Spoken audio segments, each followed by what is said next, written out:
Контракты когда будут? Я вот о чем говорю. Ну, нет, директора предприятия говорят, нет контракта. 俄罗斯近期发布了其近几十年来首次完全独立研发的客机，这并非是对苏联时期旧型号的改造升级，也不是停留在设计图纸上的概念产品，而是一架实实在在的载体客机。该机型采用了复合材料制造的机翼，并搭载了俄罗斯国产的涡扇发动机。值得一提的是，其客舱空间甚至比著名的空客 A-20更为宽敞。这款具有里程碑意义的飞机被正式命名为 MC-21。无论最终是成功还是失败，其都象征着全球航空界许久未见的场面。 It will hold 163 seats, with 16 seats of business class and 147 of economy class. Okay. The maximum capacity of the aircraft is 211 passengers. Directly competing with Airbus 320 Absolutely. and the Boeing 737. Yeah. 这款飞机彻底摆脱了对西方供应链的依赖，实现了完全自主制造。那么这款战机究竟有哪些独特之处？又是什么原因让人们将其誉为颠覆者？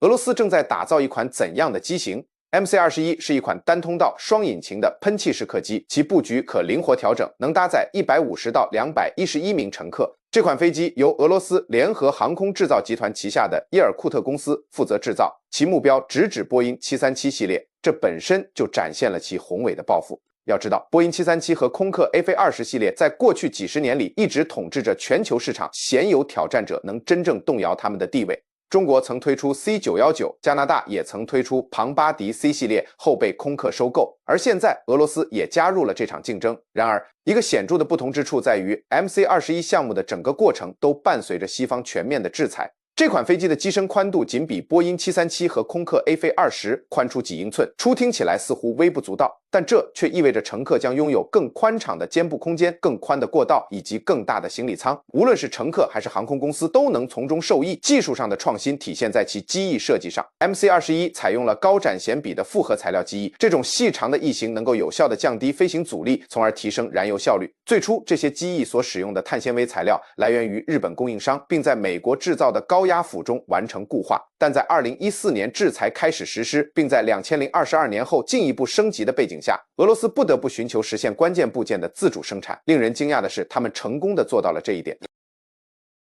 发动机的变革，自主研发的引擎，多年来 MC-21的测试机型一直配备的是普惠公司的 PW1400 级发动机。这款西方顶级的涡扇发动机采用了与空客 A-20neo 相同的齿轮传动架构。然而，随着制裁的加剧，这款发动机的供应被切断。俄罗斯不得不转向自主研发的 PD-14发动机。这款全新的发动机由俄罗斯本土企业联合发动机制造集团旗下的土星科研生产联合体自主研发。这并非简单的替换，而是涉及到对发动机整流罩吊架以及飞机系统集成的全面重新设计。PD-14是俄罗斯数十年来首款从零开始自主设计的商用涡扇发动机，它的成功通过认证并实现量产，无疑是一项真正的工程壮举。尽管其燃油效率可能不及 PW1400G， 但它能够正常运转，这本身就是俄罗斯制造的可飞行引擎的有力证明。测试机队已于2023年全面换装 PD-14发动机，并计划于2024年进入量产阶段。这或许不是一个能登上新闻头条的爆炸性新闻，但它却可能从根本上改变整个行业格局。因为俄罗斯如今掌握了从原材料到最终组装的全程可控的推进系统，摆脱了对外国认证和供应链的依赖。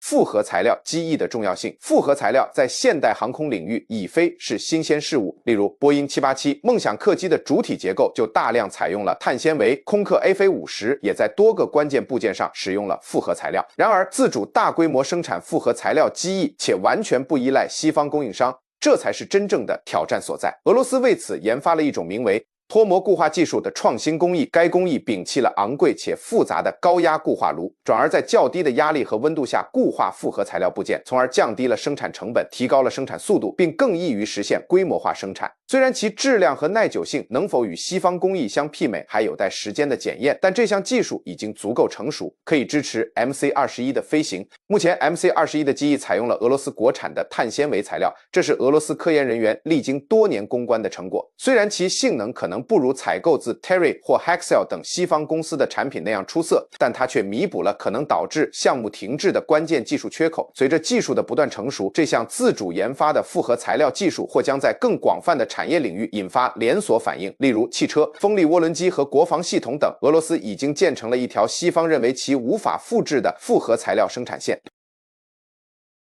量产与未来展望。2024年末，首架量产型的 MC-21客机成功下线，并交付给俄罗斯航空俄航集团旗下。这并非一架原型机，而是可以在生产线上完成组装并随时投入商业运营的真正量产机型。俄罗斯方面宣布计划将年产量提升至36架。虽然这个数字与波音和空客的庞大产量相比仍有差距，但考虑到该项目在西方制裁的背景下，需要对半数以上的机身设计进行重新构建，其意义显得尤为重大。目前 MC-21 的衍生型号也在研发之中。MC-21310 是搭载 PD-14 发动机的基本型号，而 MC-21400 则是加长版，旨在增加座位数和航程。此外，还有传闻称将推出短程版的 MC-21200，但具体细节尚未公布。俄罗斯的目标是打造一个系列化的机型，以全面覆盖波音737和空客 A 飞20所服务的市场需求。能否最终实现规模化生产，仍然面临挑战，但其发展路线图已经清晰可见。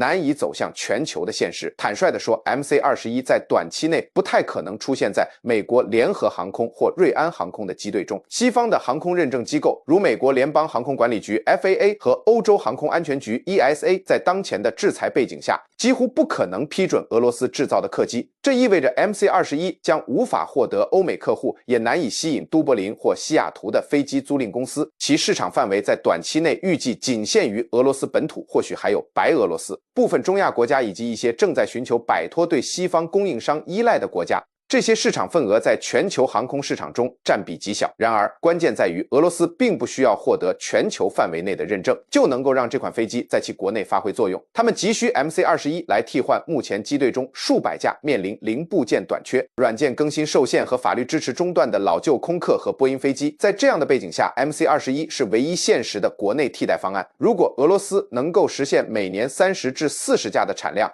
便足以维持其国内航空业的运转。在日益加剧的地缘政治割裂的世界中，这绝非一项微不足道的成就。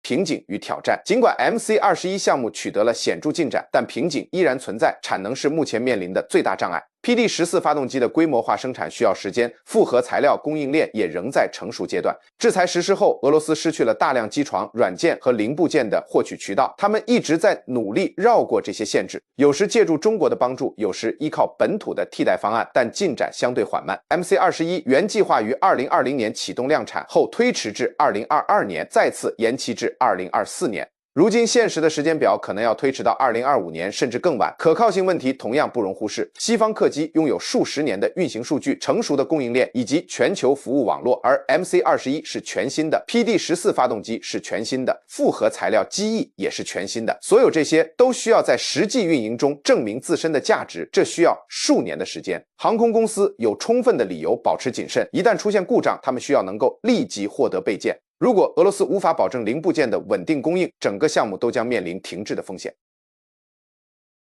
对航空业的意义 ，MC-21 不会取代波音或空客，也不会在一夜之间重塑全球航空格局，但它实现了一个更为微妙且可能更为重要的突破，证明了现代商用客机可以在传统的西方供应链之外独立完成制造，这本身就开创了一个先例。中国在关注，印度在关注。任何渴望在航空领域获得战略自主权的国家都在密切关注 MC-21 的进展。对于俄罗斯而言，这关乎其航空业的存亡。如果 MC-21 项目取得成功，他们将在民用航空领域拥有未来；如果失败，他们将被迫继续使用老旧的西方喷气机，且难以进行更新换代。这场赌注巨大，结果仍然悬而未决。然而，他们在如此艰难的条件下，能够将 MC-21 项目推进到当前的阶段，已经值得高度关注。因为下一次当有人宣称某个国家无法在没有西方帮助的情况下制造出现代客机时，停留在俄罗斯机场上的 MC-21 喷气机将用事实有力地反驳这一论断。